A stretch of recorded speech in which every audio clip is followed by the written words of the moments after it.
All right, we're live, gentlemen. Shaking the hand of the man that did those. Oh, fuck me. Well, okay, that's going to be fun to edit out. I'll have to remember that. All right, are you guys good? Let's do it. All right. Welcome to the Must See podcast on the Pro Wrestling Junkies Network. Welcome to episode 14 of The Junkyard. I am one of your hosts, Spencer Cantor, also known as number 11. Join the Dark Order. Gentlemen, introduce yourselves to these wine and wonderful fuck. What? To these wines. Damn it. I was feeling it. I was going. Did you like the little introduction? Did they kind of like the missing? Welcome to the must see. Okay. Must see. It's the most must see. Yeah, the most must see. Okay. Fuck. I was feeling it too. It was good. Feel the vibe.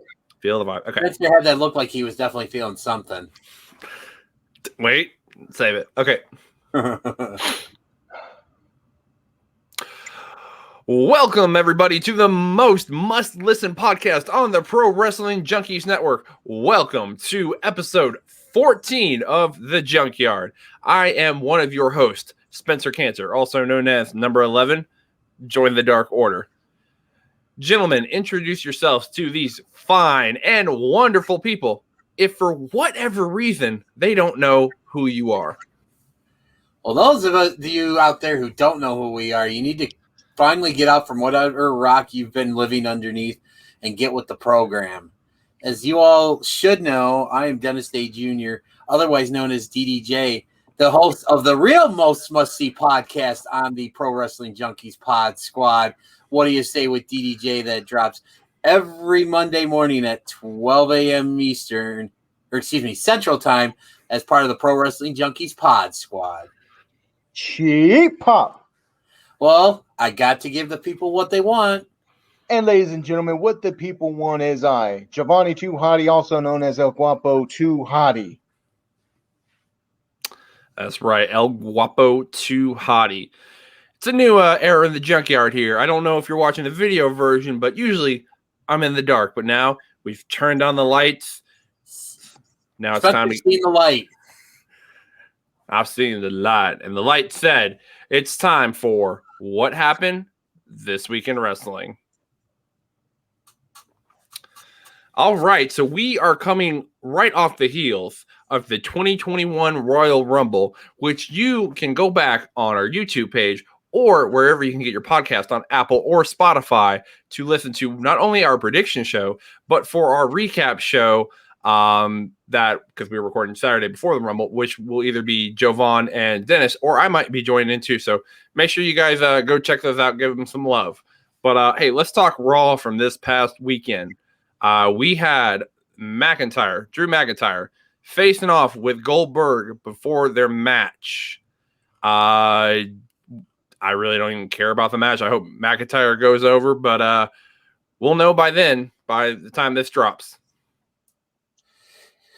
Yeah, I'm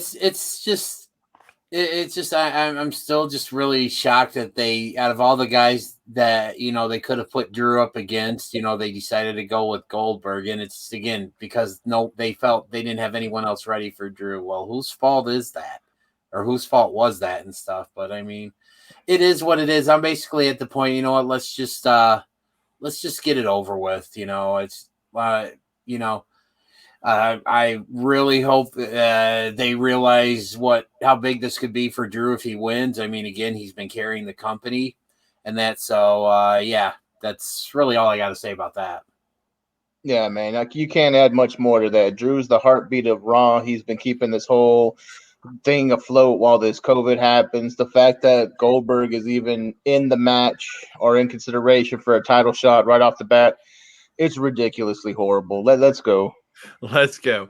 All right. Let's give a quick mention here to the women's six tag team that happened on there. It was, Charlotte facing off against Nia Jackson, or was it Shayna Baszler? Yeah, versus Shayna. And then, Mandy Rose, Dana Brooke, Shayna. Everybody gets involved in that. They have a little 6-woman tag. The only thing really of note that happened in this, Nia Jax honestly needs to go back to the Performance Center and learn how to wrestle. She did Dana Brooke, but I think thankfully Dana Brooke is okay. Yeah. But with what happened in the Royal Rumble, she either got the tag team championships back or she's probably feuding with Shayna now. Thoughts on the match real quick and maybe just not in general. Man, in general, I just want to put out there, and DDJ, I got you right at the second, brother. But we can't say it enough.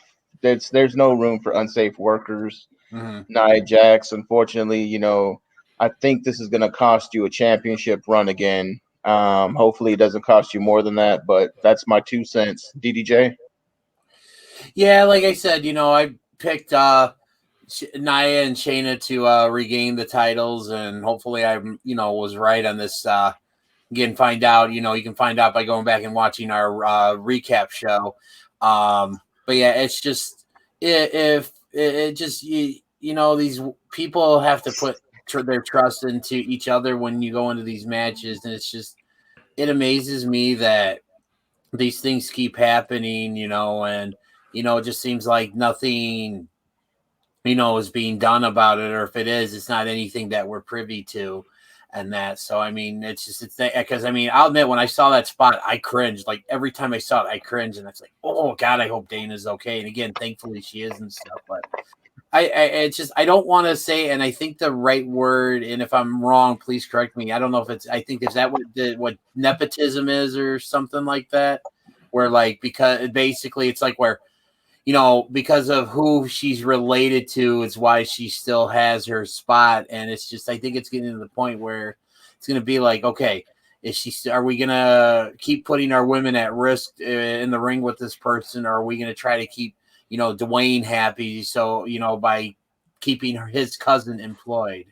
Ooh, digging deep. I like it. Yeah, digging deep. And yes, that was the right word to use. Okay. All right. Let's get off that now. Let's actually talk something that is actually turning around, and you guys have actually started to praise on this show, or at least starting to see the light, and that is the Retribution segment where it was Slapnuts versus Xavier Woods. They had a great match, and then afterwards, Mustafa Ali comes in and, gets in a chair, talks to Xavier and says, I'm taking Kofi's spot in the Rumble. Kofi's at home. He can't really do anything. We're basically going to run over you.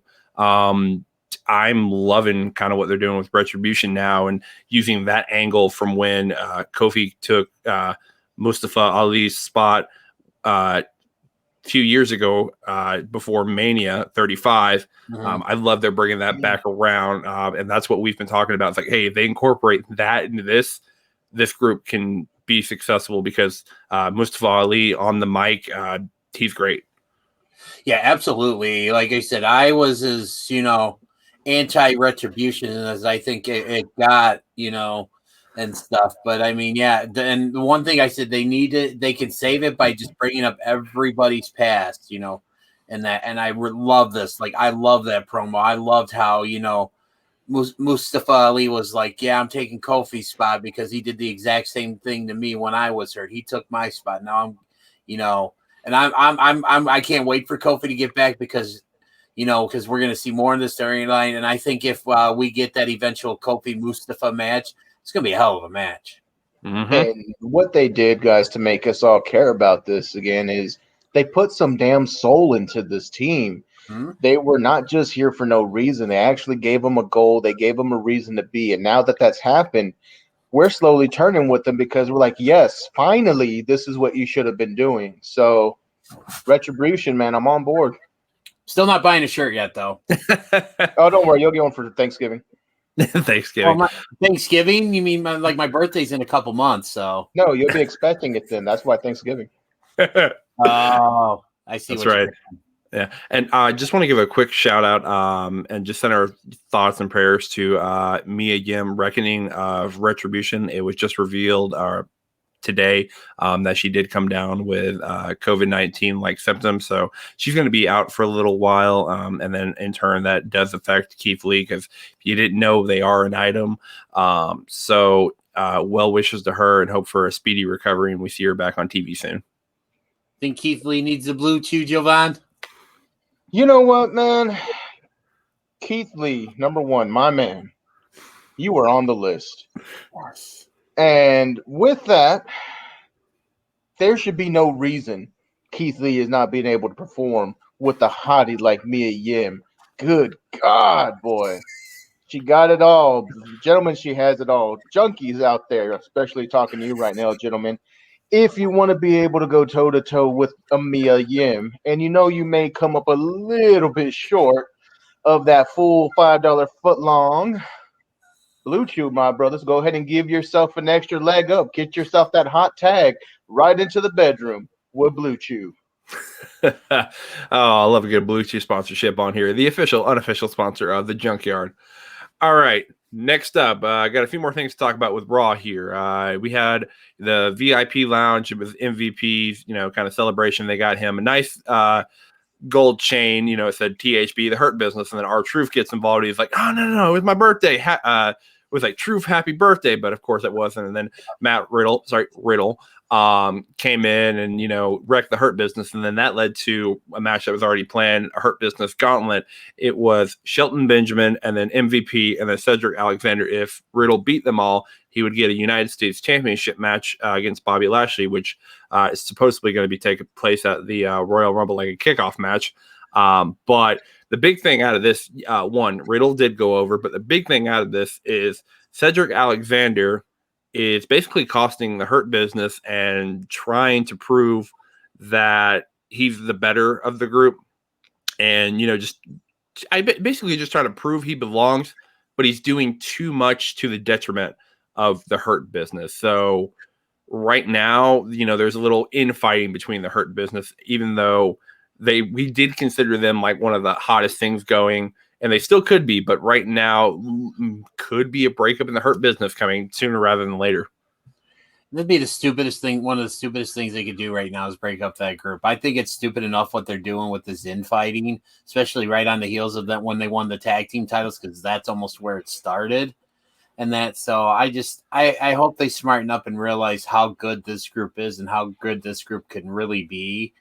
And, they eventually squash everything. And, MVP gets everybody on the same page and they do what they're meant to do. And that's like kick ass and take names. Yeah, man, I couldn't have said it any better. I'm extremely disappointed in how the Hurt Business is being handled the last few weeks with this whole will they, won't they between Benjamin and Alexander. All I want to say is if these guys are meant to look legitimate as they are, they need to cut the crap, man. Stop having this little fluctuation in and out. You guys are finally getting retribution right. If you get the Hurt Business and mess them up right before we get that giant match between the two leading factions in Raw, I'm going to be highly upset. That's all, man. All right, let's talk about the last big thing that happened on Raw before we move on, and that is we had a Raw Championship match between Alexa Bliss and Asuka. And this wasn't your typical match. It was basically sort of like had a little cinematic elements where throughout the match we had a little bit of point where like Alexa was on a rocking horse and then she switched back into her goddess persona, wearing her old gear. Then we switched to like the pain side of Alexa Bliss, where she had, the pigtails and just like that darker makeup. But then at the very end of the match, and it was basically like a no contest. Randy Orton comes back with his burned up, scarred face, and he RKOs Alexa Bliss in the center of the ring. And that's how we go off with Raw. So with how everything played out at the Royal Rumble, I picked her to win the Royal Rumble. Very well could happen. Possibly maybe Randy Orton might get involved. I don't know. You never know with WWE now. But right now, just like with everything they're going and, the Fiend storyline. Oh, sorry, couldn't say his name. My bad. Can't say it 3 times. So that's one. That's one. Yeah. Like say his name. I know. I'm sorry. But guys, just what are your overall thoughts on, Alexa Bliss and, he who shall not be named? You mean Lord Voldemort? That's fine. You can say that. Okay. I've gone on record to say that the whole Alexa Bliss Fiend pairing is one of the best things. Oh, I'm sorry. That's 2. That is 2. Now I can't even say it if I wanted to. Can we spell it? No. Okay. So Alexa Bliss and we'll just say, and the other guy, There you go. IRS's son. Yeah, but no, I love this pairing. It's been everything I'd hoped it would be, and then some. And I mean, they've taken it to places I didn't even think they would go with this. And I think Alexa has been killing it. And someone needs to tell Randy Orton not to fall asleep when he's in the tanning bed. And that's but no, I loved it. I really hope this is the Randy Orton that I think a lot of us wanted to see, that ruthless, no mercy, Randy Orton and stuff. And I'm so excited just to see what happens, in the future with him and He Who Must Not Be Named, because it's just, there's so much more. There's something even bigger than what we saw with the Inferno match. So, and I think that's what we're building to, and it's gonna be whatever they end up doing. It's gonna be, pardon the no pun intended. It's gonna be hotter than Great Balls of Fire. Terrible. Yeah, that wasn't that good. That wasn't my best. So the only thing I want to touch on that you guys didn't mention was the storytelling in that match with Alexa Bliss, and the champ is Miss Asuka. Mm-hmm.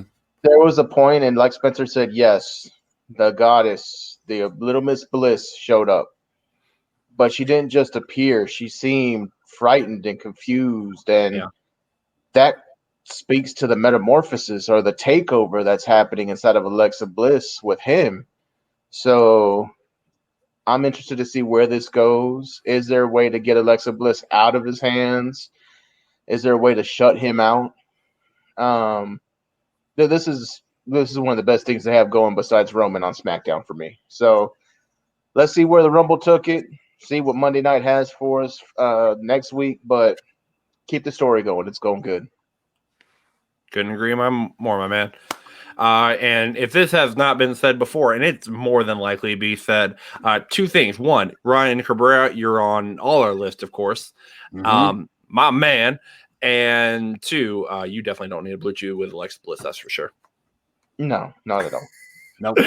All right, let's move on to the other WWE show, Friday Night SmackDown. Had a few things happen of note to talk about.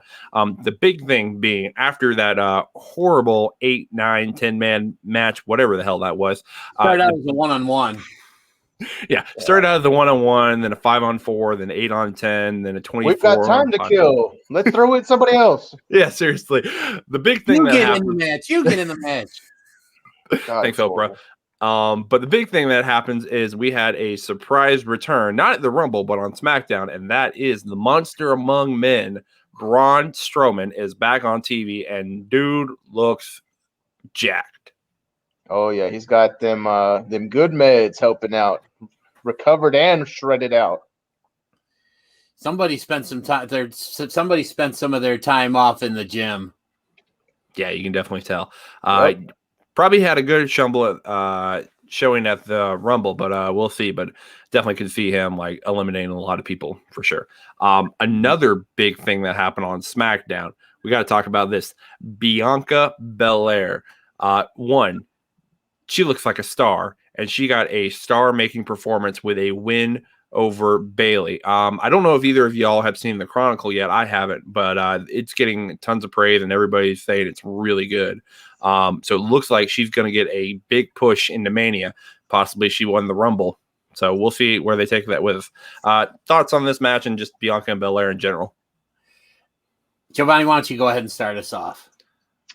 I'm going to be real short and sweet with her because Bianca Belair tells you everything about her that you need to know. She is the EST. Whatever that stands for you, that's what she is. She is the greatest. She is the fastest. She is the, prettiest, the strongest. Bro, she picked up freaking Otis. This Bianca Belair, put that rocket on her and send her straight to the moon. To the moon. All right, DDJ. Yeah, I really think that this is the big signature win that Bianca needed. That's gonna be, she's starting that climb. She's heading towards the top of the mountain. Hopefully the Rumble was that next step. She was my pick to win. So we'll find out, by this time this drops, everybody will know if she won or not. And yeah, she has star written all over. She's going to be a star. Her husband, we have always said, is going to be a star as well too. You know, I mean, those two are going to be fixtures in the WWE for a very long time. And I like I said, I love this match. The right call was made. Bayley's had her time, and this match accomplished what it needed to do. Bayley put the established star put over the up and comer. Yep, that's exactly what should happen. One last thing to talk about on SmackDown, and it's probably been one of the best feuds on SmackDown currently, and that is the KO versus Roman Reigns face off. One, KO, you more than likely didn't win. But dude, you totally deserve another shot with that Universal title, especially since your last run got messed up by Oldberg. Two, great. Both of these guys are great on the mic. Roman, ever since he's turned heel, is just embracing that persona. And then he had a great part when Kevin Owens was just going off at him in the end. He's just like, boop, turn off the TV. And then, so yeah, that was a great part too. So just overall thoughts on this segment and just where they're going with all this. These two can do no wrong. That's all I'm going to say. Agreed. Yeah, that's it, man. And I'm in the camp of KO should win, so we'll see what happens. I mean, I want Roman to retain, but I'm not going to be sad if KO somehow wins that title at all. It's like I said, KO is in the right place at the wrong time. That's it. Sorry about your damn luck. Sorry about your damn luck.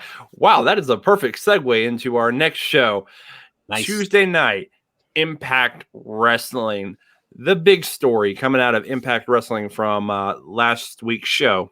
Trey Miguel, 1/3 of the former Rascals, now known as MSK, is in Impact once again. Yes. So it looks like he's there to stay for a while, and maybe he'll make jump ship somewhere else later. But right now, Trey Miguel is staying in Impact, and right now I'm going to go and call it. I think they're going to probably put the X Division title on him first, and then don't be shocked if he gets a World Championship run down the road. He's proven he can hang with the big boys in Impact because he's had some really good showings against some of the top guys there. And I mean, he was in that 5-way match back, at Slammiversary when Eddie Edwards won the vacated Impact title and that. So I definitely could see him be possibly being the man there. And this was the best place he could have wound up because he would have gotten lost in the shuffle in WWE NXT. I don't think he would have been he might have had a decent run in AEW, but I don't think he would have been I don't think he would have put himself in the position to be where he's going to be in Impact. So I think this was the best move he could have made for himself. Oh yeah. Hell of a call. Yes. Hell of a call. All right. Other things of note. Matt Cardona is now with Impact Wrestling, or, just doing maybe an appearance deal. We'll see. Last time didn't work out with AEW, so hopefully Impact will work out better. Yes, throw up the LIs, everybody. But so it looks like, he's trying to reform his old tag team with Brian Myers, but Brian's like, I got bigger fish to fry than you. So right now they're keeping them away from each other, but possibly more than likely they're going to find their way back to each other because they usually always do come together. Just overall thoughts on Matt Cardona now being an Impact. They need to keep him and Myers away from each other right now.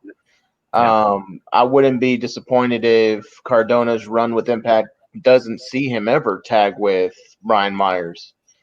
I would be fine with the feud, but I don't want to see them tag. Reason being is Cardona let out in a virtual signings today, or when we recorded this, that his deal with Impact is very similar to his deal with AEW. He's doing it by the show, by how many shows. So he's not wanting to tie himself down to a particular brand yet. He said the best way he put it is actually made a lot of sense. He just got out of a 14-year relationship with somebody and he's dating. He's trying on every little show. He's going over there. He's going to do some shows. He's going to go somewhere else and do some shows, but he's not tied down. So he has freedom. And he wants to kind of see how that feels before he actually goes back into a long-term deal. So that was the issue with AEW. He was only there for 3 episodes was his contract, but he ended up doing 4 because he's friends with Cody. Yeah. Sounds like the same thing with Impact. So if him and Myers don't tag, I'm good. If they go against each other, awesome. But it's just good to see him having work. And I like the fact that he's doing with these really short-term deals because it's like, okay, he's dipping his toes, in all the different, pools. He's trying to find the one that's, just the right temperature for him. And and I think that's great. So, I mean, we've seen him in AEW. We're seeing him in Impact. I mean, would not be surprised to see him maybe show up at, at Ring of Honor or something, tip his, toe into that water there. I think he's playing it cool. I think he's being smart about it right now and not tying himself down to any long-term commitments. Cause you don't want, like you said, he's with, he was in a relationship for 14 years. You just don't want that first relationship right after that to be the rebound. So you got to play the field. Play the field. That definitely makes sense. And I mean, he's about to be in another relationship for a while now with Chelsea Green whenever they tie the knot. Hey, Jovanni, Matt Cardona. Matt Cardona, Long Island Ice M himself. My man, you're on the list. Yeah. Yeah, I can't do it.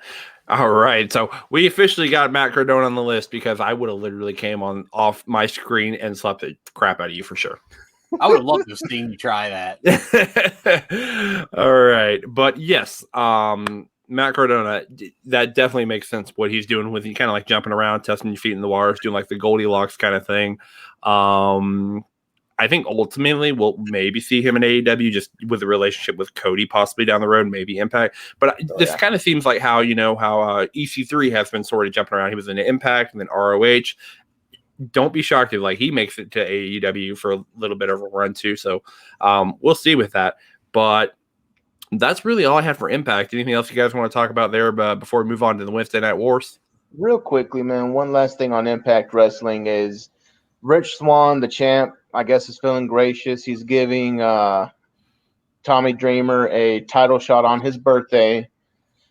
It's going to be his 50th, and Rich's birthday wish for him, I guess, was to him to always cross off Tommy Dreamer off of that list that wrestlers have. So that's going to happen. But that led to a mega match at the end of the night, which was an 8-man tag team match. You had your heels versus your faces. Swan, Trey Miguel, what's his name? Tommy Dreamer and Swan, Trey Miguel, Tommy Dreamer. Who else? Who was the fourth? Oh, boy. Just a lot of people. Just keep talking about it. Anyways, fourth guy that we forgot went against the heels, which was Moose, Ken Shamrock, Eddie Edwards was on the other side, I think. So Moose, Ken Shamrock, the hacker dude Callahan, I can't stand him. And Chris Bay, for some reason, was with the heels, which I think Bay kind of swings in and out. Yeah. But it was an awesome match. That's where Trey Miguel made his debut, his debut, as we say here. And he actually got the win on Callahan. So, I mean, it was a real good match. But that's all I got for Impact. It was Willie Mack was the fourth guy on. Gosh, can't forget Willie Mack, man. Your boy Moose put him out in the pasture a month ago or so. Towards the end of the match, Moose hit a 6 spear on him, so I should have remembered the hell out of that one. He freaking speared the hell out of Mac. Yeah. If you guys have not been following the Junkyard, Jovan is a massive fan of the one they call Moose, and I think we all are too, and we can't wait for him to take that belt off Rich Swann or maybe Kenny Omega. We'll see. We will see. Oh, man. Let him breathe. Let him out. Breathe. I have my signed one in the glass case right now. Nice. Yeah. For those that are listening to the audio, Dennis just showed off his Moose micro brawler, and then Jovan was talking about his signed one. Just real quick. Impact, guys, learn how to ship your micro brawlers. That's all I'm saying. All right. Move on. Mine came out really nice. Yeah. I've heard horror stories from everywhere else, but you guys were very lucky. All right. Wednesday Night Wars. We'll start with NXT. We'll do a quick rundown of what happened with the tag teams. You had the former Rascals, MSK, advance. They beat Maverick and Killian Dane. Then you had the grizzled young vets beat Leon Ruff. Win. Yes. Hey, my pick to win too. And they beat Leon Ruff and Kushida, which we all saw coming because there's no way Leon Ruff was winning this. Jovanni's still heartbroken over that. I am. You can see it on the video feed. And then on the women's side, Dakota Kai and Raquel Gonzalez won, but we all saw that coming. Yeah. Yeah, very easy. And then also Tommaso Ciampa and Timothy Thatcher look to be coming together as a unit. So in the past, we've seen unlikely pairings coming out to win the Dusty Cup. So very well could be a dark horse to win this now. Yeah. I love it. I love this pairing with Ciampa and Thatcher. Now I think about it, like I thought that promo that they did, where like Tommaso was, talking about respect, and next thing you know, Thatcher comes in with the chair, sits down right next to him, and it's just, I love that kind of stuff. I thought the fight pit match was amazing. I love the fact that these two like are showing respect to each other, and yeah, I would not be I would not be upset if they ended up winning the Dusty Cup. I'm still sticking with my boys, grizzled young veterans, and that stuff. So, but this pairing has potential. Yeah, it does. It doesn't give me quite vibes as the TM61 did, because I was all down with Gargano and Ciampa when they teamed up for the Cup. Don't you mean DIY? Was it DIY? Who was TM? Yeah, TM61 was Slapjack and fuckers. and the guy who's like, I think Nick Miller, who's now Mike. Nick Miller and Shane Thorne. Yeah. So, rewind, back it up, clear that out. That never happened. Hashtag DIY. Such a great team. Mm-hmm. Kind of getting that with Ciampa and Thatcher now.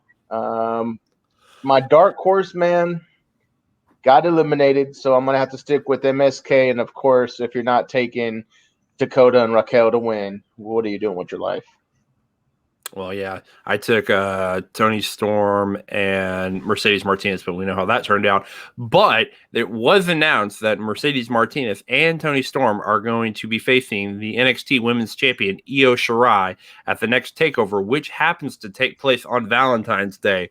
So you can cozy up with your loved one and watch some wrestling, and you can definitely be watching some good women's wrestling and Tony Storm. Or you can be like Spencer, or you can be like Spencer and cozy up with your right hand. Whether you're there with the one you love or the one that God gave you being your right hand on Valentine's Day, watching a little bit of wrestling, watching Miss Tony Storm, you should not need it. But just in case you do, you can reach out to the official sponsor of the Junkyard, the one and only Blue Chew. That way you can make sure that you're not playing with $5 footlong worth of SAWFT. So make sure that Valentine's Day is happy after all. Make sure that you are rock hard like Dwayne. They were going to say like Jake Hager again. No, I had to mix it up. We did Hager last week. Championships. All right, AEW time, gentlemen. Let's start off with the first match, which had a little bit of technical difficulties, and that was Lance Archer versus Eddie Kingston.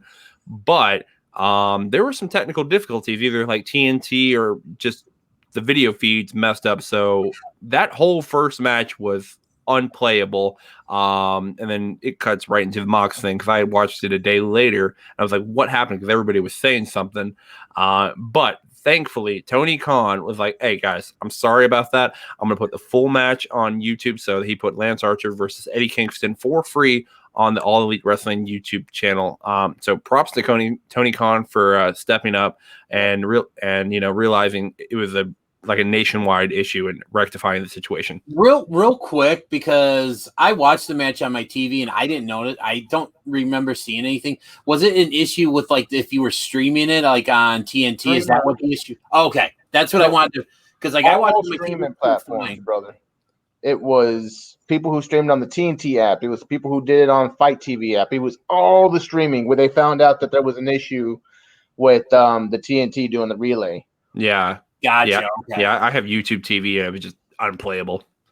It's like it did the Eddie Kingston entrance and then black. Dang. So Yeah, that's what happened. But yes, the match was very interesting. In the end, Eddie Kingston went over Lance Archer, even though Archer got basically most of all the offense in. He dominated, yes. But it was thanks to Butcher, Blade, and the Bunny, who handed him basically like the brass knuckles and caused him to get the win over Lance Archer. But now we're going to be having Lance Archer versus Eddie Kingston in a lumberjack match at Beach Break. Man, it's just these two guys. You want to fight. These are the two. If you want to see a knockdown, drag out fight, these are like the two ideal guys to do that. And do we really think that these lumberjacks are going to be able to contain these two? No. Not at all. All right. Next thing we got here. You had Hangman faced Ryan Nemeth, the brother of one Dolph Ziggler on WWE SmackDown. He looked great overall, but the big thing that came out of this, Matt Hardy came to the ring and was kind of like watching Hangman. The commentary was like, oh, who's he rooting for? Maybe he's trying to recruit Ryan Nemeth. No. He was trying to recruit Hangman in to join private party because everybody wants to sign with big money Matt.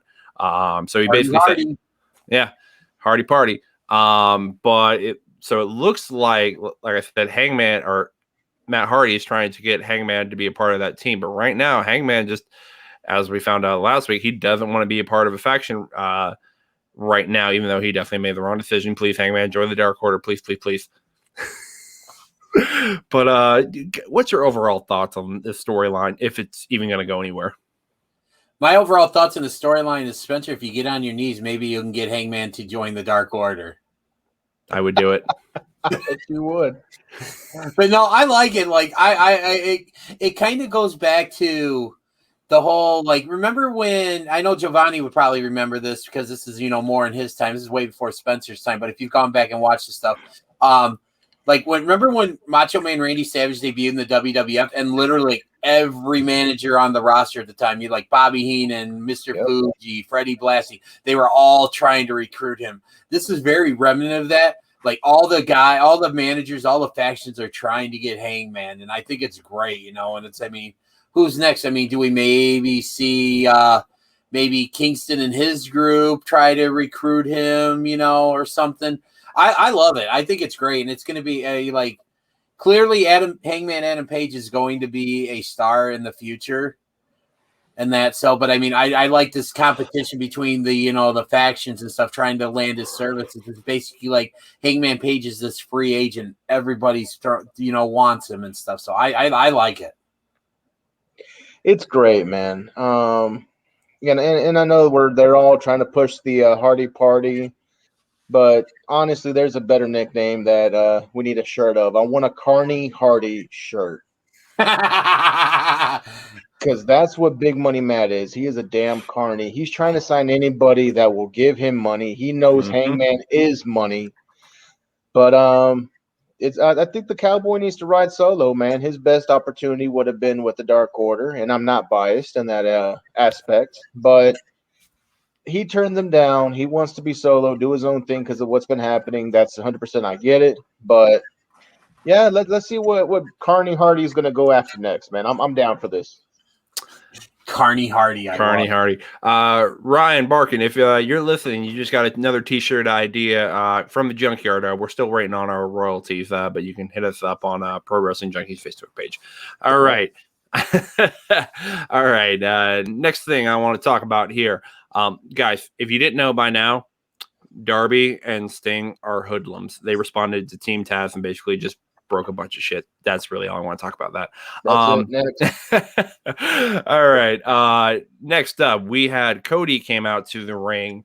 And before this, we had the AEW awards, and then Shaq, I think they were on TNT or Bleacher Report Live, whatever. And Shaq basically called out. I think we have that. Hold on. Let me see if I have that recording. Please. Okay. Cody, you want a match? Any day, anytime is good for Shaq. I think in March 7th, y'all have a show, a pay-per-view. Cody, I'll beat your ass.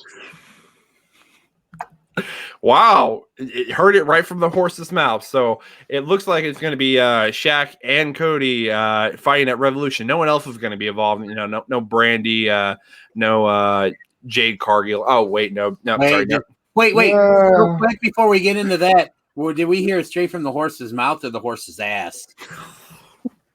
I wouldn't call Shaq a horse's ass. That's a big man. You're forgetting he beat Big Show. No, Yeah, he didn't. He did.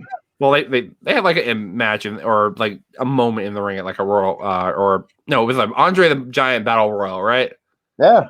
It was an Andre got eliminated. They choked each other, and then I think they got eliminated by somebody.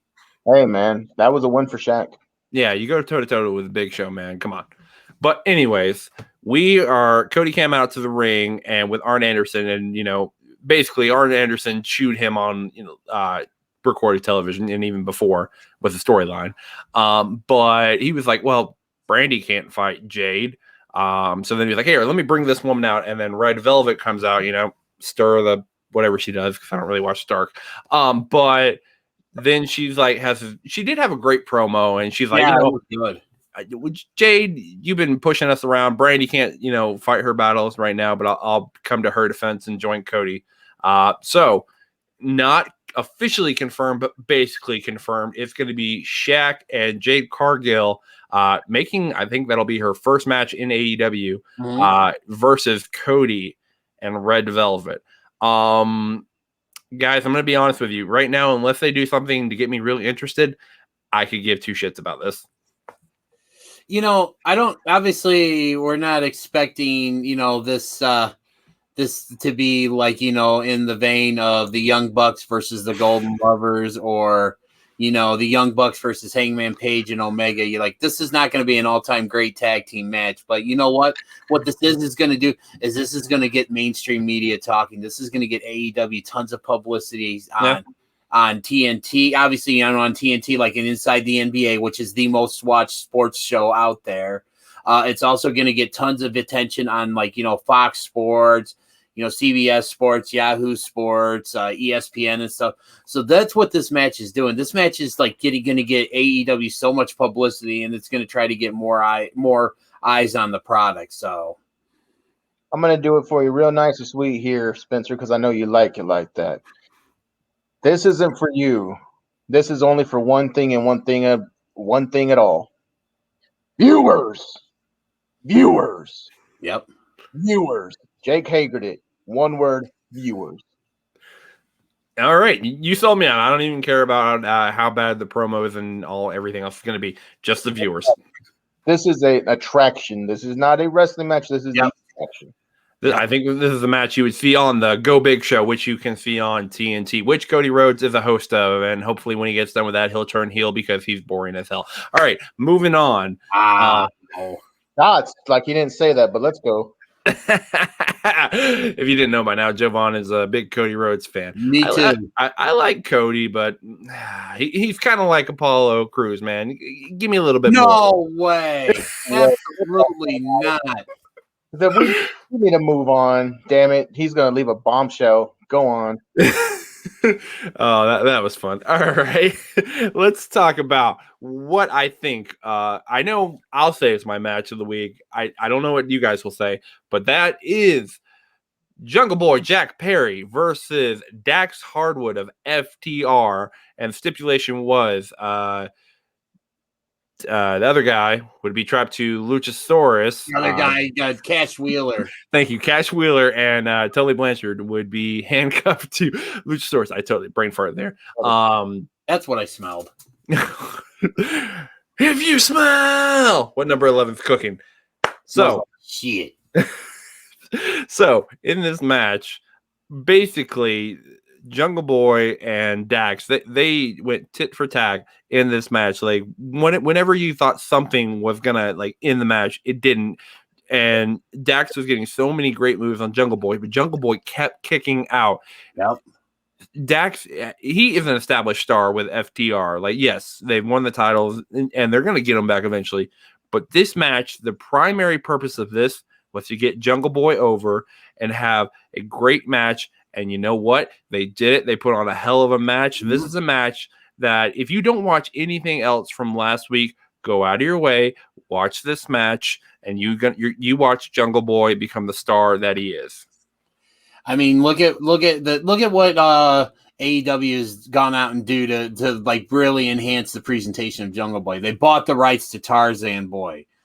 I mean, yeah, they had this hell of a match. I mean, if that doesn't go to show you that they don't that you know, if you watch this and still don't think that AEW has plans for Jungle Boy, then you really need to get yourself checked out, because this clearly show that they are invested in Jungle Boy. Yeah, they are building the next face of the company. They're building their future right now. The next generation. This kid is in his early 20s. Yep. This is your next big thing in that company, and they're making you know that right now. He's going over the older stars now. That way, when he's established, there's no question about his legitimacy. People, that is what you call passing the torch, and that is what has happened. The biggest tragedy in all of this is that his dad's not around to see this. Oh, exactly. Yeah. Yeah, Luke Perry, I wish we're still alive. You could see your son doing what he is doing right now and what he's going to do. But you have no reason to fret. AEW knows what they're doing. They're going to make him a massive star, and he's going to become one of the big wrestling stars in the next 5 years, if not sooner. But let's get on to our main event, because we've talked a lot of AEW here. But this was the big 8-man tag. You had the Impact Tag Team Champions, the Good Brothers, Doc Gallows and Carl Anderson, and the AEW Tag Team Champions, the Young Bucks, versus the Dark Order. That was John Silver, Alex Reynolds, 10, and no, I thought it was Evil Uno and Stu Grayson. Thank you. Evil Uno basically Dark Order 1, 2, 3, and 4. Sure, however you want to look at it. They have names, so you a bastard. All right, so this match, okay, he's going to do the slow middle fingers here in a minute. You suck. Okay, so this match, they have names, damn it. They do have names. I protect my own. So this match was basically one, John Silver. Dude, you're amazing. Give him a TNT championship run down the road. Dude is like, he is one great match from just breaking away, not just on BTE, but on AEW. He is amazing in the ring. And then having that interaction with him and Doc Gallows, and he just went toe to toe with him. I was like, yes, give me that. Johnny 2 belts. We'll give Johnny a belt first, and then he can be Johnny 2 belts. He has a belt. He's the BTE. See, set you up for that one. You're welcome. Watch BT if you're not. Johnny Hungry is killing it on there. I know what I'm doing. Then Stu Grayson. Stu is not getting enough love. He is amazing in the ring. He's shredded. He can do. He does a freaking like half the ring leap frog jump. It's amazing. Frog splash. And then of course Evil Uno. He has gotten so much better in the ring. We've noted on here on the Junkyard, he's slimming down a little bit, looking better. You're doing great, my man. Then, of course, we got Alex Reynolds, who had, a little hiccup back last year with some head injuries in the ring, but he's recovered from that. He's looking great as well. The Dark Order is firing on all cylinders. I might be a little bit biased here. A little? I'm about to say, we've gone 15 minutes on Dark Order. Well, it's my group, so shut it. But overall, the Good Brothers and the Young Bucks, of course, go over. In like our predictions league, where I picked the Dark Order because I voted with my heart and not my head, even though I should have picked that. But anyways, they go over. They do the Too Sweet thing. But then there's the big thing at Beach Break where there's a tag team invitational. The Young Bucks are in that, and if they win, they get to call their shot. So possibly if they win, they might face the Good Brothers because they were kind of setting that up at the end. So, one, overall thoughts on why the Dark Order is the greatest faction of all of wrestling, and then two, everything else. Jovanni, I heard a lot of sucking during all that. Yeah, we're gonna have to edit that out a lot. But no, I mean, it was a great match. Clearly the Dark Order is very talented and stuff, but I mean, it's just I just there's so many layers to this whole thing with the Good Brothers and the Young Bucks and Kenny, and it's just we're getting that very slow, just peeling away very so slowly and stuff. It's just I'm anxious to see where this eventually winds up, because I think just because of the way they were initially spurned, I mean, I think the Bucks they've got to be setting the Good Brothers up for something. Yeah, and I think in that tag team invitational, there's going to be like a mystery team that can join in, or they left it open where I think there can be a mystery team. I'm going to go out on a limb and say I think Gallows and Anderson's going to be in that. Not the Motor City Machine Guns. Yeah, Alex Shelley's not wrestling. You can't wrestle for the foreseeable future. Shelley's a doctor, and he's staying away due to COVID. Yep. Oh, sad. Yeah, in his real life, the man's a freaking hero. He is a physiologist or something like that, or physical therapist or something.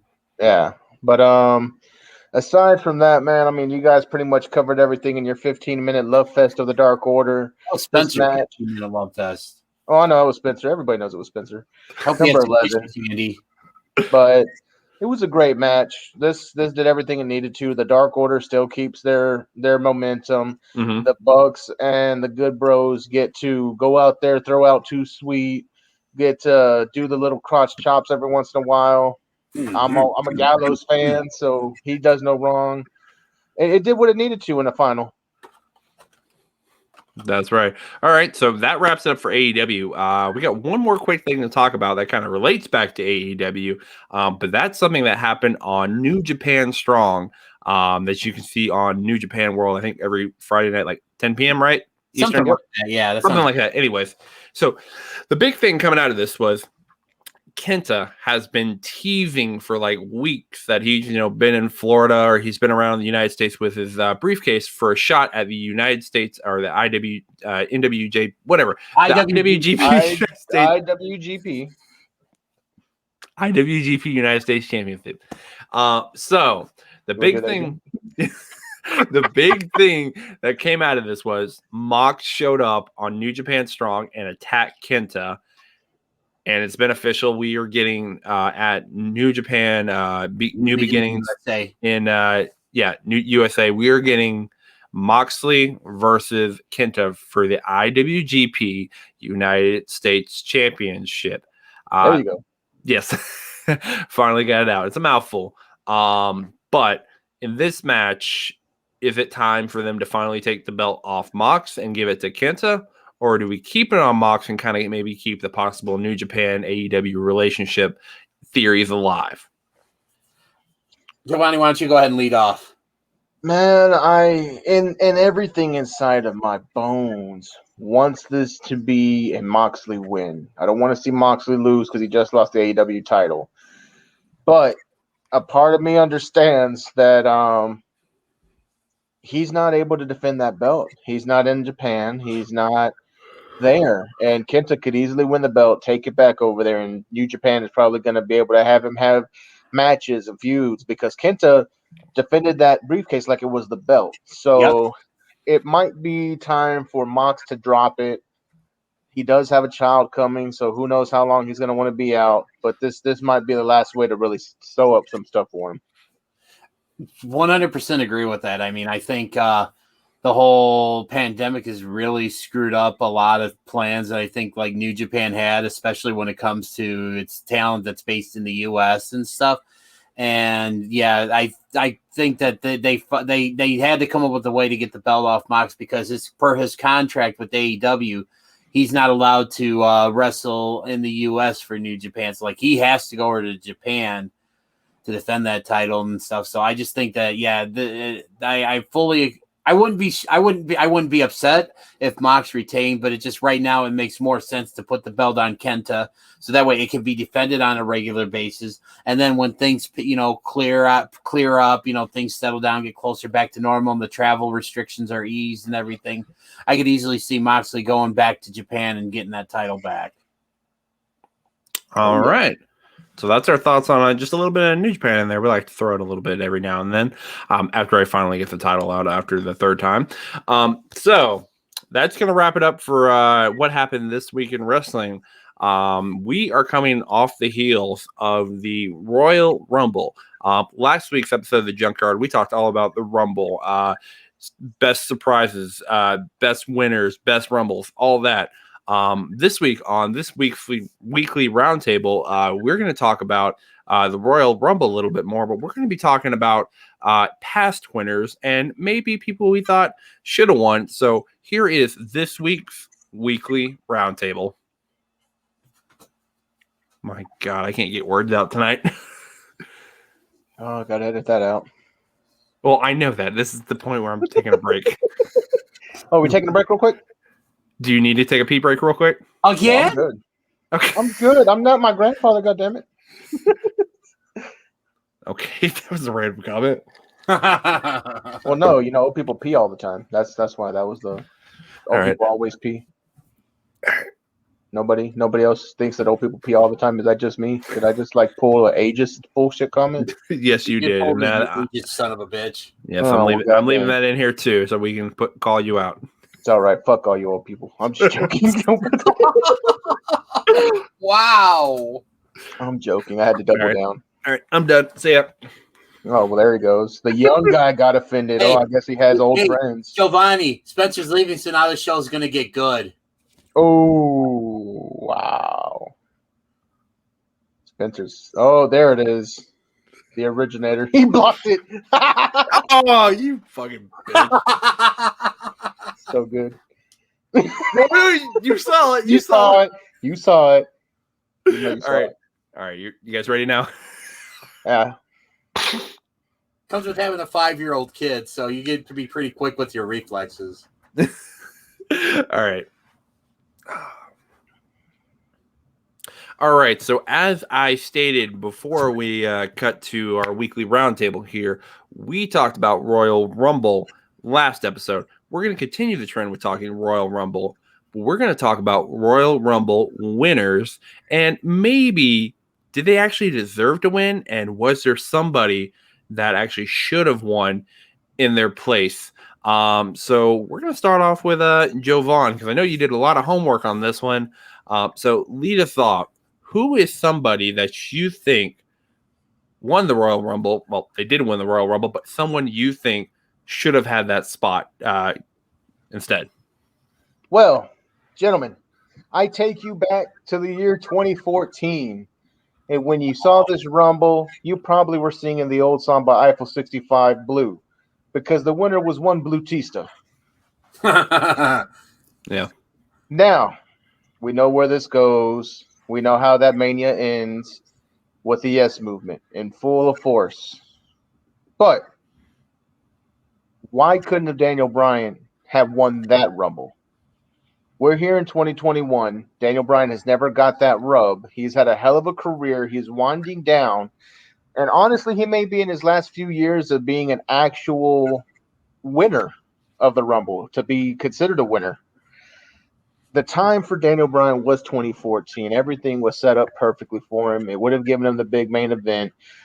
The people were behind him. The reason that they went with Bautista was just because of Hollywood, and he was trying to push his characters through, which, congrats, Batista. You were able to get better roles. You landed Drax. You were able to move off of some of your stinkers, but you killed Daniel Bryan's chance of winning the Rumble. That's my first one. All right, so for me, I'm going to go in the way back machine. I'm going to go all the way to the year 1990. Oh. And that being said, okay, so the guy who won the Royal Rumble that year was Hulk Hogan. I mean, Hulkamania was still running wild and everything, and that. But there was a man who was, at the time, he was undefeated. He, always put on great matches. You could, in fact, say, I think he was perfect. Ooh. I really think that at that time, Mr. Perfect, who I believe was the man who was last eliminated in that Rumble. I believe he was runner-up. He should have won that because it would have kept the whole, perfect streak going, the undefeated streak and everything. And there was no benefit to Hogan winning that match because, Hogan would just be posed and said to the crowd, hey, Mr. Perfect could have won that match. Hogan could have maybe gotten him after the match to send the fans home happy, but there was no real reason Hogan needed to win that Rumble. There was nothing at stake, and that. So I think something like that would have really put Mr. Perfect and maybe in a different stratosphere and maybe made him a legit WWF championship contender. Maybe even led him to a possible maybe short-term run with that title. So, yeah, so 1990, Hogan won, but I think Mr. Perfect would have benefited way more from a win that year. Spencer, I'm going to cut you right here, DDJ. I need the hot tag. Hot tag. Hot tag right here, man. Just because it was Mr. Perfect. This is going to tie into my next one. Spencer, you'll get 2 in a row in a second here. Get ready. But hot tagged in because this one goes right at hand with that one. Mr. Perfect was the last entrant in that Rumble. Fast forward, gentlemen, to the year 2015. They were forcing that man Roman Reigns down our throats. Damn, we hated it. But there was one Henning in the match. He wasn't Mr. Perfect. He was his son, Curtis Axel, Joe Henning, who was never literally defeated from the Royal Rumble starting Axelmania. The writing was on the wall. The man was never defeated. You let him go over Roman there because Roman was not getting over. He was getting over like a fart in an elevator. And then to make it even worse, Mania comes around, freaking Brock and Roman, and Seth cashes in and wins anyway. Why couldn't you have Brock squash freaking Curtis Axel, give him his due, and then freaking Seth cashes in anyway? That's how that should have gone down. You know what? I think actually Curtis Axel's still in that Rumble match. He is the longest running Rumble participant. I don't care what any of the stats say. Going on what, almost 6 years now? 6 years. The man's a beast. Hella cardio. And when you hey, Jovanni, I think this would be a good time for a Bluetooth plug, you know. Man, when you need the cardio, gentlemen, to go 6 years like the man Curtis Axel, you need the official, unofficial sponsor of the Junkyard, the one and only Blue Chew, to make you go 6 long years. Blue Chew. Blue Chew, the official, unofficial sponsor of the Junkyard. All right, so since Jovan took the hot tag, I will take 2 in a row. I'm going to take you back to last year's Royal Rumble, not the men's Royal Rumble, but the women's Royal Rumble match, the one that Charlotte Flair won, where she went on to face the NXT Women's Champion, Rhea Ripley, defeated her and became NXT Women's Champion, and had a little bit of a run until Io Shirai took the belt off her and saved that belt. The woman that should have won that Rumble, and she eventually did get a match at WrestleMania, and unfortunately didn't get the win over Becky Lynch because, she was having a baby and all that stuff, was one Shayna Baszler. Thank you. Ooh. She should have won that Rumble, and there were talks of her winning that Rumble. Apart from Bianca Belair, who had 8 eliminations, Shayna also had 8 eliminations and looked great in that match. Yep. There's no reason Charlotte Flair should have won that Rumble last year. Right now, with Shayna Baszler, she's in a tag team with Nia Jax, and eventually, they're going to break up, feud, whatever. Maybe she'll get another shot at the women's championship. But honestly, ever since her days in NXT, and she had the mini feud with Becky Lynch and the biting vampire bit thing, they have not done anything with Shayna Baszler of note. They did put the women's tag team championships on them, but as we've said in the past, those titles mean nothing really. So honestly, they haven't done anything with Shayna. I think they missed a golden opportunity to have her eliminate the Queen. That would have got her over big time. All right, good first one. What's your second? So my second one, we talked about the 2014 Rumble. We talked about the 2015 Rumble. And let's go ahead and talk about the 2016 Rumble, the one that won AJ Styles debuted at. But he's not the person that should have won because, it was the first year. That Rumble was won, and that was the one where they were fighting for the championship, like the 1992 Rumble. They were fighting for the WWE Championship, which Roman Reigns was the champion. But that's the one where Triple H went over and became the WWE Champion. So there are 2 people that possibly could have won that match. One You had Dean Ambrose, the John Moxley of today. He was in, I think, the final 4 in that one. He actually was. It was down to him and Triple H. He was the runner up. He was the runner up. He should have won that. I think that would have been a great match for him to get have the championship, win it there, even though he did win it down the road. Then he could have feuded with like Roman or Brock or something. Do that. Maybe we actually would have got a good match between Dean and Brock at WrestleMania, not that crap they pulled apart there. Then also maybe that could have been the one.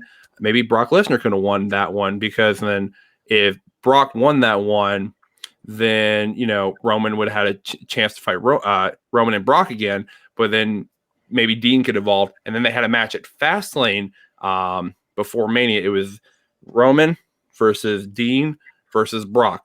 You could have saved that match for WrestleMania, and I think that would have been a way better match than having Triple H versus Roman, which everybody regards as kind of one of the worst WrestleMania matches of all time. Yes. Yeah. So there's my 2. So I'll hot tag it into Dennis.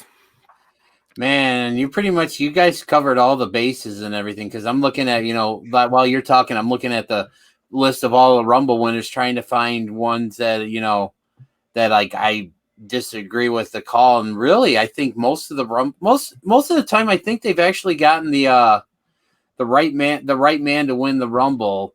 Like I said, you know what? Okay. So one I'm going to go with, and it's actually one that I believe Jovanni discussed, and that's 2015. Oh. Okay. Because, and, you know, I loved your take on Curtis Axel. I thought that was great. Are we actually going to get an actual contender? Yes, we are going to get an actual contender. I love mystery winners. Don't do that to poor Curtis. Go ahead. The moment that match went off the rails was when Daniel Bryan was eliminated. Basically, after he was unceremoniously eliminated, just like, you know, some random point, you know, in the match and stuff, the crowd you just tell they were done. Yeah. They turned bad. Daniel Bryan had just come back from an injury where it really that kind of totally killed his run with the championship after WrestleMania 30, and that this would have been the perfect time to, you know, to hit the reset button and do a take 2 and give the fans what they should have gotten the year before in 2014. And that, so while again, I appreciate your love for Curtis Axel and the enthusiasm you feel he should have won that match, the real winner of the 2015 Royal Rumble should have been Daniel Bryan, and we should have gotten, you know, yes, a Mania, maybe not necessarily, you know, winning the title, but he should have gotten that push to the main event one more time, because after what he went through with his first reign and having to be out all that time with injury, he deserved another chance. And so, yeah, so I think the real winner of the 2015 Royal Rumble should have been Daniel Bryan. All right, man. I've got one more here. If anybody else has any others? Nothing I can think of, but you may spark something. So yeah, let's spark it then. Spark it up if you got them. Gentlemen, I take you back to the year 1999. Prince was partying hard in 1999. And the Royal Rumble winner was one Vincent Kennedy McMahon. Yeah. Vince did not need to win the Rumble. This is highlighted even more by the fact that Vince did not even take the match at WrestleMania. The freaking runner-up did. Who was runner-up? The person who should have won the Rumble, Stone Cold Steve Austin, to be our only three-peat. It makes no sense. Vince had to be told in how his company runs. They were like, oh, yeah, hey, you got to have this match at WrestleMania. And he was like, well, I don't want it. But, God, that Vince character didn't need the Rumble win. They could have given it to Austin. He could have been a three-peater. But, no, they didn't do it. And he main evented Mania anyway, so it's stupid. So a little bit of a take that I always kind of had in the back of my mind with this match, and I guess I could kind of play off that. I don't think Vince should have won. I don't think Austin should have won. You want to know who I think should have won that match? And when I'm going to tell you who, but then I'm going to give a little bit of a story, and I think it'll make sense. Give it to me. The man who should have won that match should have been the Blue Blazer. Now let me explain why. Austin was taken out of that match earlier by the corporation. You know, he chased McMahon into the women's restroom, was beat up, taken on the stretcher. You know, he eventually came back and everything. He should have never came back, but at some point during the match, we should have seen it with or without Owen Hart in the ring. Owen Hart, rest in peace. And it comes down to McMahon and the blue blazer, and McMahon's like, you know, what's going on? You know, he's like, take off the mask or what? Start over because you froze real bad right in the middle of your explanation. You did. All right. So let's just start over from the beginning. Yeah. Just start over from who should have won. All right. So I'm going to tell you who should have won that match. And it may not make sense, but give me a couple minutes to explain why, and then I think you'll understand where I'm coming from. All right. The 1999 Royal Rumble match should not have been Vince McMahon. The winner of the match should not have been Steve Austin. The winner of the 1999 Royal Rumble match should have been the Blue Blazer. And you're probably thinking to yourself, what the fuck is he thinking? No, I'm going to tell you what I'm thinking. Okay. So remember early on in that Royal Rumble match when Austin chased McMahon back to the women's restroom and got jumped by the corporation, taken out. Yep. He should have never come back, and the match should have come on. Vince should have, came in, did what he did with the commentary and everything. And what should have happened is that at some point during the match, we should have gotten an appearance from the Blue Blazer. He comes to the ring, everything, and everybody's like, wait a minute, Owen Hart's in the ring. What the heck's going on? And, everything plays out, and he comes down to McMahon and the Blue Blazer. McMahon's like, take off the mask or whatever, and the Blue Blazer goes up, acts like, he's going to take it off, and next thing you know, kick to the gut, stunner. And everybody's like, all of a sudden realizes, like, oh, my God, and stuff. The Blue Blazer should have thrown Vince McMahon out of the ring, taken off the mask, and revealed, that it should have been Stone Cold Steve Austin. That would have been perfect. Because, because then McMahon would be like, he could have had the claim. They could have worked it in, and we still could have gotten that steel cage match at St. Valentine's Day Massacre. I like that a lot, actually. So, see, I told you. I said, once you let me explain, it's going to make sense. That's actually really good. That's like maybe could have talked about that on a future episode or segment of If I Had the Pencil with that one. Well, maybe I might bring it up again. Yeah, we'll see. Okay, so I don't have anything else, but I want to kind of talking about this as maybe things like not just certain rumbles that superstars should have won, but just superstars in general that you think by now or in the past they should have won a Royal Rumble and they haven't been either given the opportunity or for whatever reason they haven't won one. So I'll give out one that I think not a particular Rumble, but they should at least have had a Rumble victory. And that is one CM Punk. I think there was multiple opportunities. If I was looking, it's okay, yeah, he could have won that Rumble. He could have won that Rumble. Could have won that Rumble. Sort of kind of like Daniel Bryan and kind of like he was always pushing for, that main event at WrestleMania, like when he was facing The Rock back in, I think, 2013. He lost the title to The Rock. Maybe could have entered the Rumble and got the chance to get to WrestleMania. But I think is that the one where he faced? Yeah, that was the Undertaker. But the year before, you had Jericho and CM Punk. So definitely could have had him win and maybe could have feud there to get a title. He always was wanting that main event push, and Undertaker and Punk was great and main event worthy, but the main event is the last match. So I think possibly if he would have won a Royal Rumble, there might have been a chance he stays. And with the Royal Rumble coming up, there's always rumors like, oh man, CM Punk's going to come back eventually. He's going to come back and wrestle. Jovan's saying no. I don't think it's going to happen either. But it's wrestling. You never know what can happen. Never say never. Yep. That's true. So if we're talking guys who should have gotten a Rumble win, I've got one too. For me, and I remember being such a fan of his run in a particular Rumble that I actually wanted him. I was rooting for him at the end of the match to win. And to me, there's no more deserving man to should have at least one Rumble victory than the current mayor of Knox County, Tennessee, and the Big Red Machine, Kane. He should have won at least one Royal Rumble because man, that dude was in like literally every Rumble for like 15 years straight. I believe he holds a record for most eliminations all time and everything in that. So, but yeah, if anybody deserved a Rumble win, it was Kane. Hell yes, 100% agree. From a selfish standpoint, somebody that I wish would have won a Rumble, and there's probably still time, but maybe not likely because this man's career is starting to hit that point to where maybe you start thinking it's time to slow it down, and that is one Cesaro. Oh, Cesaro has always been over with the fans. His ability to get himself over is unimaginable. The man has a hell of a move set. His swing is impossibly brilliant. Mm-hmm. And the only thing that really, really, really he needed to become that next step, he just needed someone to believe in him. A Rumble win would have done that. They would have put him in the main event, but it never happened. And we get where we're at now with him. tragic.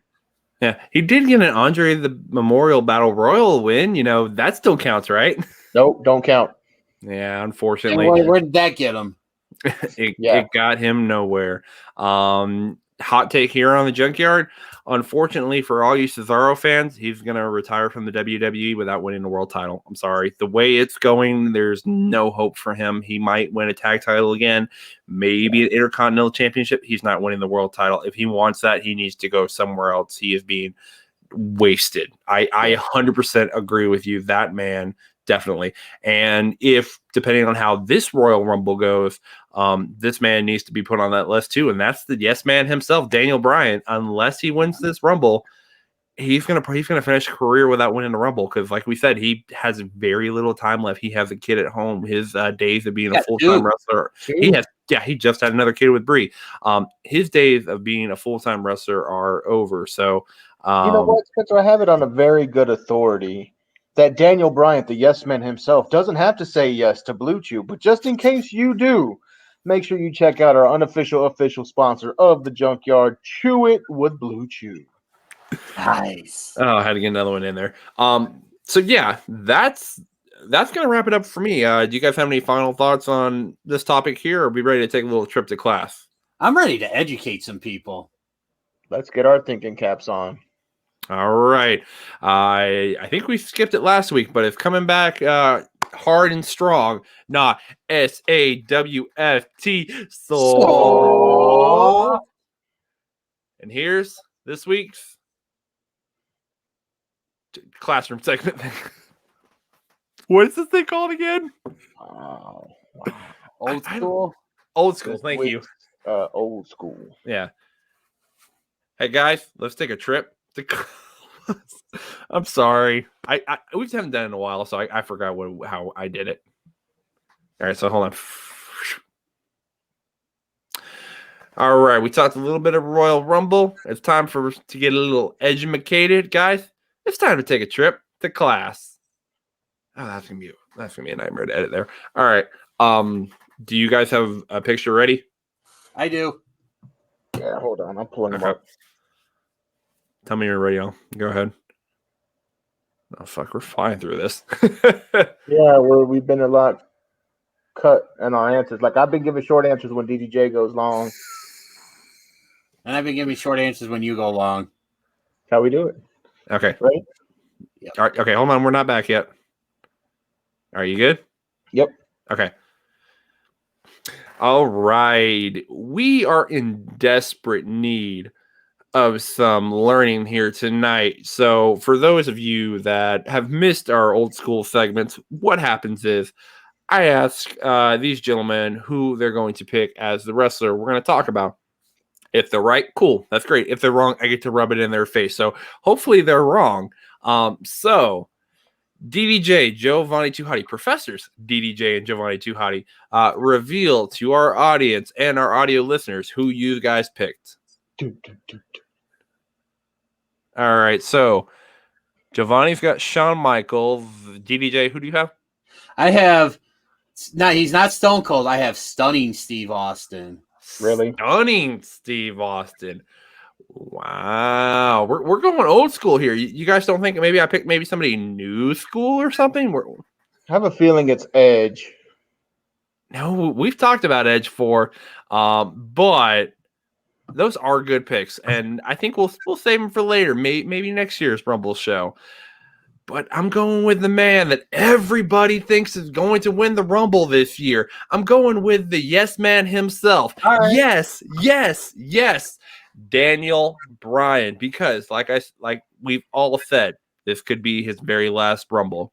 So, guys, give me some Daniel Bryan matches, and I know there's some good ones out there. It's a hard one, man. He's had a hell of a career throughout all different kind of promotions. Yeah, give me some Bryan Danielson ones too, for sure. Absolutely. So I'm going to go with one that I'm a huge fan of, and it's actually one of my favorite Daniel Bryan matches that he's had in the WWE. We're going to go to, I believe it was Over the Limit 2012. It was Daniel Bryan as the challenging for the WWE Championship against one CM Punk.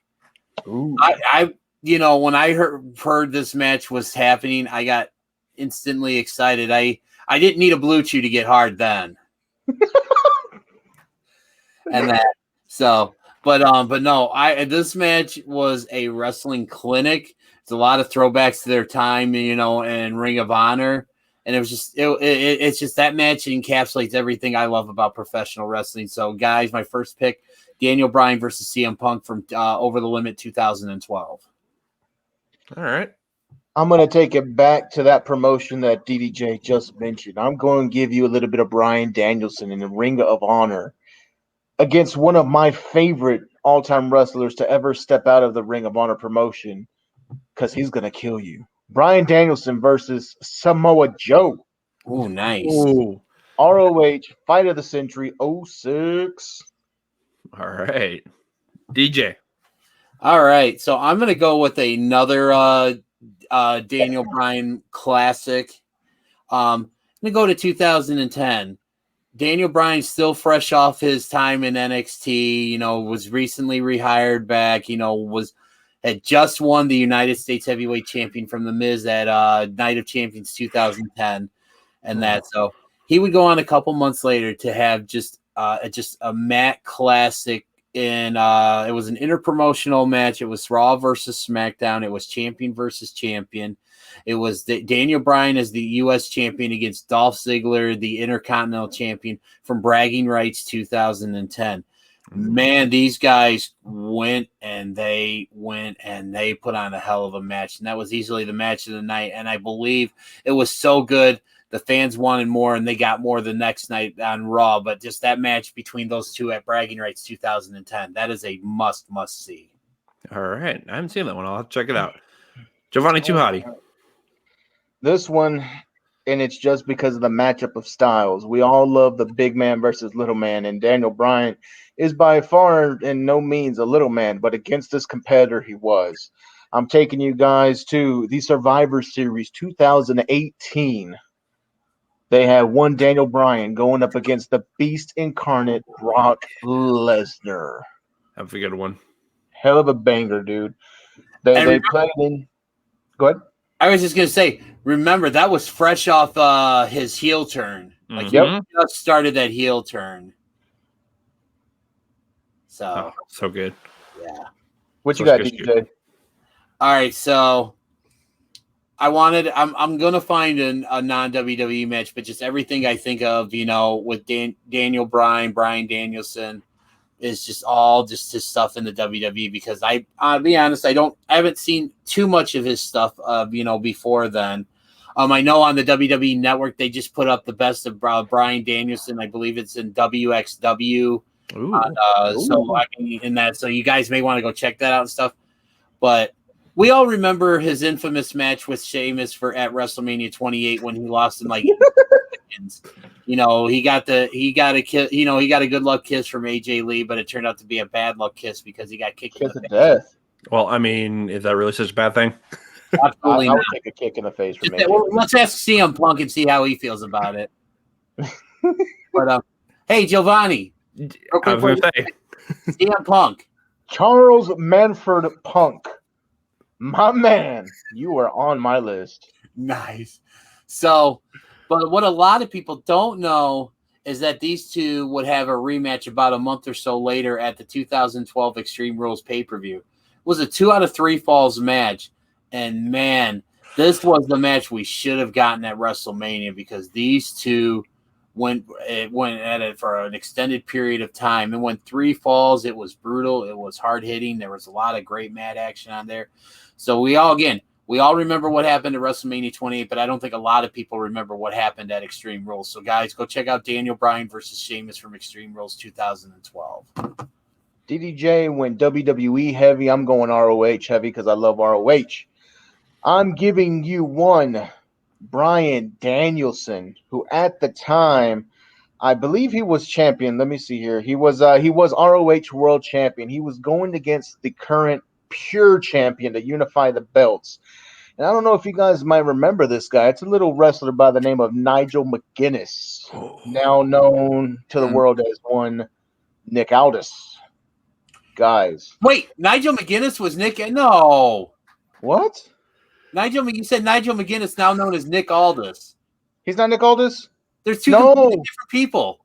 No, that's right. That was Magnus was Nick Magnus is Aldis. Yeah. Nigel McGuinness is now known as Nigel McGuinness. Nigel McGuinness. God dang it. See? Right. Okay, we got to redo. Cut that out. No, that's stated. That's I funny. saw Nigel McGuinness. So I'm like, no. Are you Magnus? I knew that. It's not Nigel. Hold on. Let me make sure you get it right real quick. No, I'm pretty sure it's not him now that I'm thinking about it. Damn it to hell. Sorry, I was like, wait a minute. What did I hear? Oh, no. Okay. Yeah, it is Nigel McGuinness. You were thinking Desmond Wolf, but that was his TNA name. Okay, hold on. Yes, Desmond Wolf. Freaking love Desmond Wolf. No, that was his TNA name. But yeah, it was Daniel Bryan, Pure Championship Unification. Yeah, Pure and ROH Heavy. Yeah, it was him. Damn it to fuck. Desmond Wolf, Nigel McGuinness. Okay, rewind. Cut that out. I'm gonna go again. Okay, so it was Nigel McGuinness. So we were right, but you just said the wrong thing. I called him Aldis, but he wasn't Aldis. He was Desmond Wolf. Okay, yeah. Whatever. So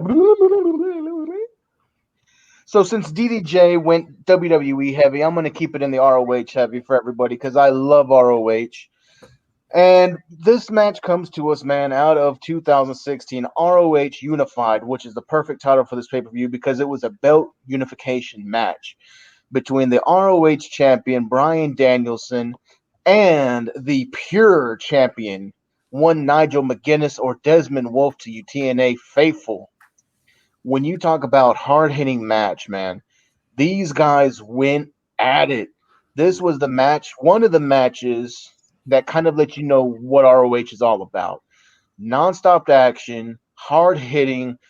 McGuinness came in as the pure. I don't know if you know anything about the pure championship, but these are basically the guys who can technically go. Yep. These guys are the most technical sound wrestlers in that whole freaking show.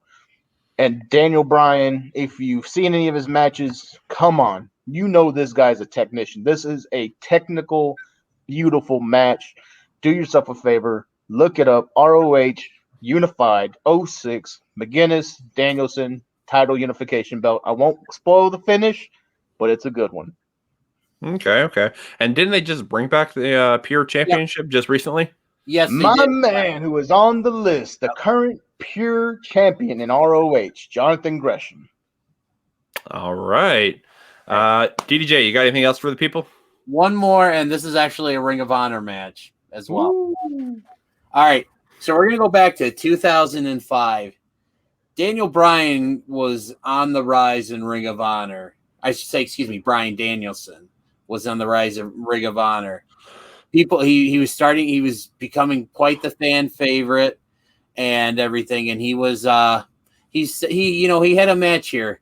And this is actually a match that kind of started his like that cemented that he was the man. September 15th, 2005, Glory by Honor number 4.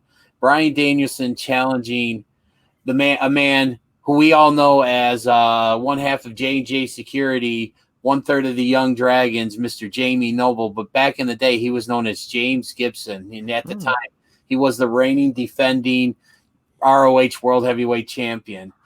These guys, technical masterpiece. hold for hold, submission for submission.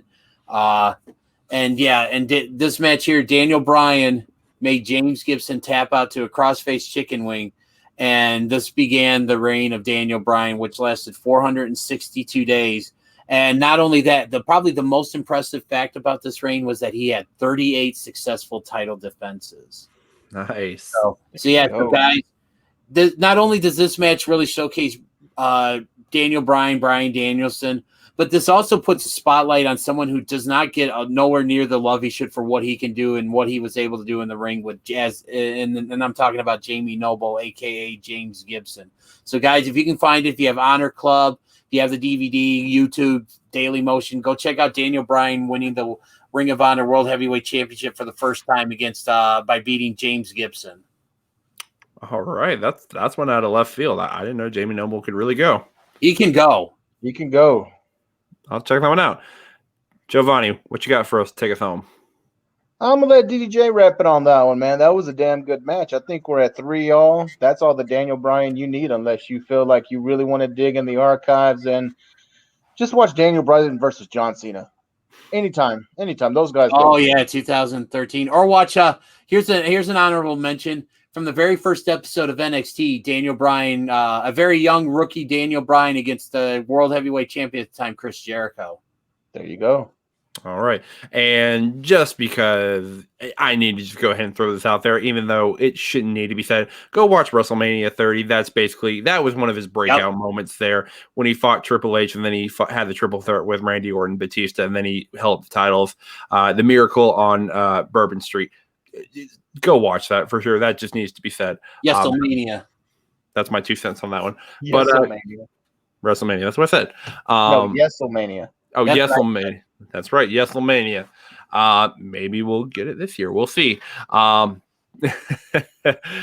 guys, that's going to wrap it up for this episode of the Junkyard. We talked a little bit of Royal Rumble. We talked some Daniel Bryan.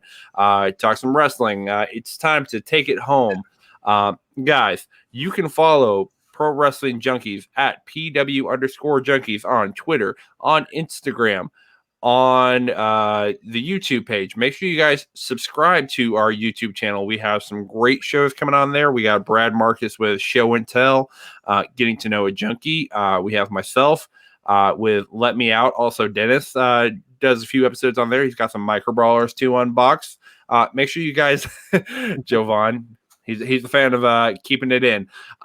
So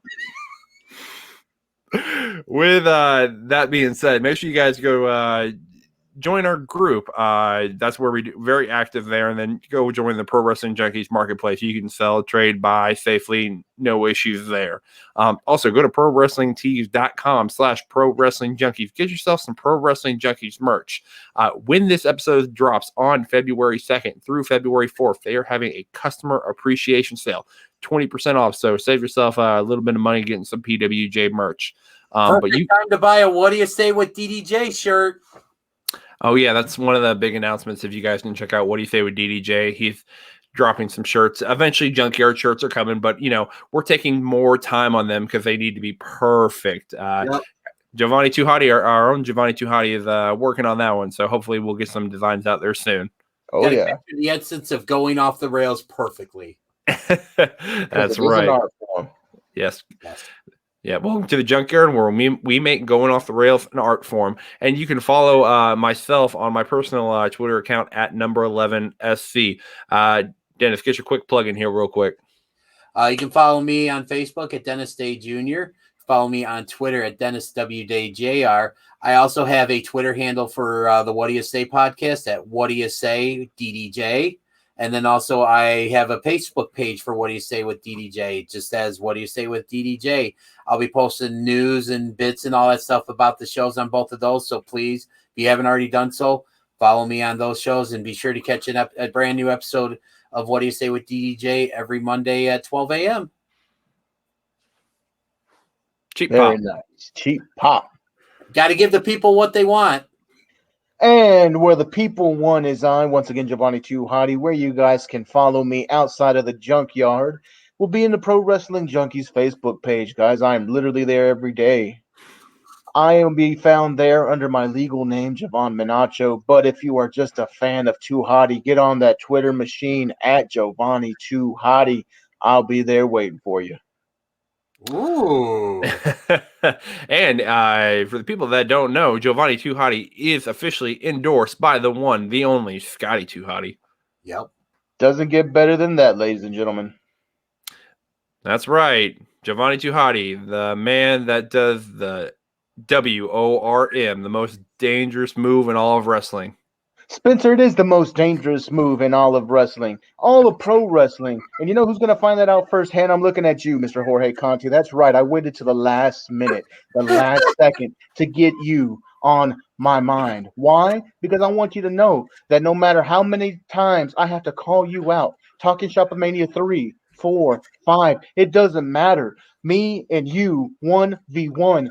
The Conti versus the hot one. There's no way you're making it out of this alive, because when I hit the 4 most dangerous letters in all of the alphabet and the 1 most dangerous move in all of pro wrestling, that is WORM, worm, you will not be able to stand.